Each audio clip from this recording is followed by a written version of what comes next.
பார்க்குறது வந்து பேட்டிக்லோவில் கடும் மழை, 2 நாளாக தொடர்ந்து மழை. அதாவது நவம்பர் 26 தொடர்ந்து மழை பெய்யுது. அது என்னென்னு சொன்னால் அந்த ஒரு தாளமுகம் வந்து தென்கிழக்கு பக்கம், அதாவது அம்பாறை பக்கம் வந்து இருக்கிறதால மழை வந்து கூடிட்டே வருது. ஸோ அந்த வீடியோ தான் இது. சரியான மழை, விடாமல் மழை பெய்யும் தொடர்ந்து. அதுதான் இருக்கிற பெரிய இஷ்யூ. நிறைய இடங்கள் வந்து அன்னைக்குள்ள வந்து தாண்டு போயிருக்குன்னு நினைக்கிறேன்.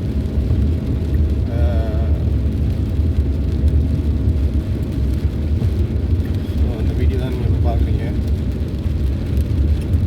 மழைண்டாலே ஒரு ஹாப்பினஸ் தான். ஒரு மழை பெஞ்சாலே வந்து ஒரு சந்தோஷம்தான். இருந்தாலும் ஒரு கவலை என்னென்னு சொன்னால் வெளியே போயிடாது. வெளியே நம்ம நினச்ச மாதிரி போய் தீயில்லாது. ஒரு அலுப்பு ஒன்று கட்டாயம் வரும்.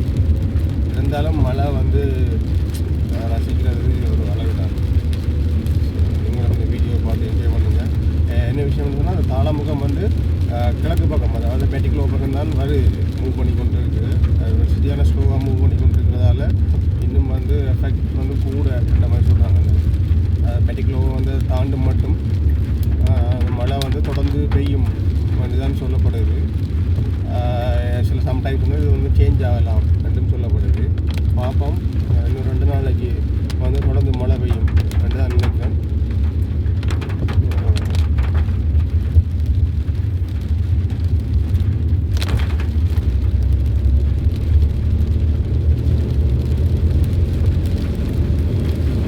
வேறு லெவல் கிளைமேட் இது. பீச் பக்கம் இன்னும் சூப்பராக இருக்கும். பீச் பக்கம் போய் பார்த்தா இருக்கும். ஸோ நாங்கள் பக்கம் ஒன்றும் போகல, ஜஸ்ட் ரைட் தான்.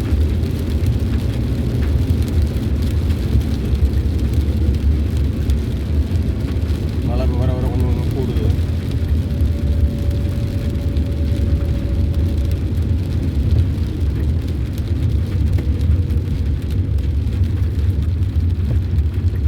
பார்த்தாலே தெரியும், ரோடு சைட்டில் ஃபுல்லாக தண்ணியெல்லாம் தாக்குது.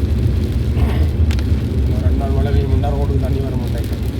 அந்த அளவுக்கு மழை பெய்யுது, கடுமழை. அந்த தாளமுகம் வந்து அப்படியே மூவ் ஆகிட்டு அப்படியே போயிட்டு இருக்கோம்னா ஓகே, மழை பெய்கிற விதம் கொஞ்சம் ஒரு டைமுக்கு இருந்தாலும் டக்குனு குறைஞ்சிடும். மெதுவாக மூவ் பண்ணுறதால அந்த தாளமுகம் வந்து இன்னும் வந்து ஸ்ட்ராங் ஆகிட்டே வரும். அது என்ன பிரச்சனைன்னு சொன்னால், அந்த கடலில் தாளமுகம் இருக்கிறதால மழை பெய்யுது. இது அந்த தாளமுகம் வந்து கரையோர பக்கம் நம்மளோட லேண்ட் சைட் வரும்னு சொன்னால் அது சூறாவளியாக மாறும். அதுதான் அதில் இருக்கிற பிரச்சனை. அதுவும் வந்து கிட்ட, கடல் பக்கம் இருந்து கிட்ட வருதுன்னு சொல்லப்படுது. இன்னும் வந்து எந்த ஒரு சூறாவளியோ அப்படி ஒரு காற்று அடக்கமோ இல்லை. இருக்கிறார்கள். கடும் கவனமாக இருங்க. இல்லாத ட்ராவலிங்ஸ் அதெல்லாம் தவிர்த்துருங்க.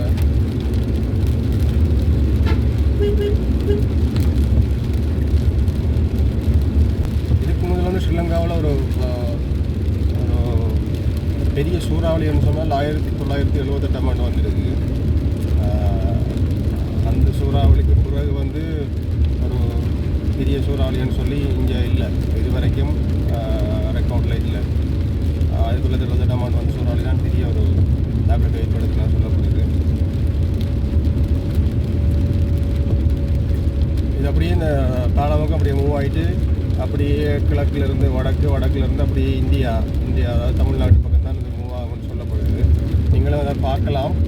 windy.com windy.com இந்த வெப்சைட்டில் சர்ச் பண்ணாலே ஃபஸ்ட்டாகவே வர டைமில் வந்து நம்மளோட இந்த சைக்ளோனை பற்றி தான் இருக்குது. சரியான குளிர். இப்போ டெம்பரேச்சர் வந்து 24-23 அந்த ரேஞ்சில் இருக்குது பேட்டிக்லோவில். இதுக்கே இவ்வளோ குளிராக இருக்குதுன்னு சொன்னால் இப்போ கனடாவெல்லாம் -35-44 இவ்வளவு குளிர்னு யோசிச்சு பாருங்கள். வேறு லெவலில் இருக்குங்க ரெண்டு நினைக்கிறேன். சார் 34 போகுது. நம்ம ஒரு 0 போனாலே இவ்வளோ குளிராக இருக்குன்னு யோசிச்சு பாருங்கள். இப்போ இங்கே வந்து ஜஸ்ட் ஃபீல் லைக் 24. ஸ்ரீலங்காவில் வந்து இன்னொரு சிறப்பம்சம் இருக்குன்னு சொன்னால், ஒரு குறிப்பிட்ட தூரத்துக்கு இடையில் காலநிலை வந்து மாறும். அதாவது பெட்டிக்லோவிலேருந்து ஒரு ஒரு 100 கிலோமீட்டர் போனாலே கிளைமேட் வந்து சேஞ்ச் ஆகும். பெட்டிக்லோவிலேருந்து பதுல்ல பக்கம் போனால், பதுல்ல கேண்டி அந்த சைட் போனாலே கிளைமேட் வந்து குறைஞ்சி, டெம்பரேச்சர் நல்லா குறைஞ்சிடும். பதுல்ல, கேண்டி, நுவரெலியா இந்த மாதிரி மாவட்டங்களில் வந்து 16, 15 அந்த ரேஞ்சுக்கு போகும் கிளைமேட்.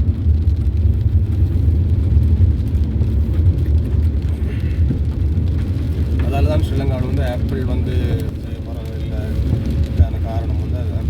ஏன்னா இங்கே வந்து கிளைமேட் அந்த ஆப்பிள் உற்பத்தி ஆகிறதுக்கு வந்து நல்ல கூலான ஒரு கிளைமேட் 6 அப்படி 10க்கு பிலோ 10 இருக்கணும், பிலோ 10 இருக்கணும். ஸோ அதெல்லாம் ஆப்பிள் வந்து இங்கே இல்லை, மேனுஃபேக்சர் பண்ணுறதில்ல. ஆப்பிள் மரம் வந்து இங்கே நம்ம நாட்டினாலும் வந்து அவ்வளோ ஹெல்த்தியாக வராது. அதுக்கான காரணம் அதுதான். ஸ்ரீலங்கா வந்து சரியாக அதாவது அந்த ஈக்குவேட்டருக்கு அந்த பக்கத்தில் இருக்கிறதால வெப்பவெளி நாடுகளில் ஸ்ரீலங்காவும் உண்டு. அதால் தான் அந்த இங்கே வந்து ஸ்னோவோ டெம்பரேச்சர் வந்து கூட டம்பர் இல்லை. நம்மளாம் ஒரு 20 ஸ்ரீலங்கா ஓவரால் எடுத்துன்னு சொன்னால் ஹேட்டன் நுவரெலியா வந்து ஒரு 15, 16 அந்த ரேஞ்சுக்கு தான் போகும் மழை காலங்களில். மற்றபடி இல்லை. வெயில் காலங்களில் 35, 36, 37, 40க்கெல்லாம் போயிருக்கு. அதை தாண்டி போனதில்லை.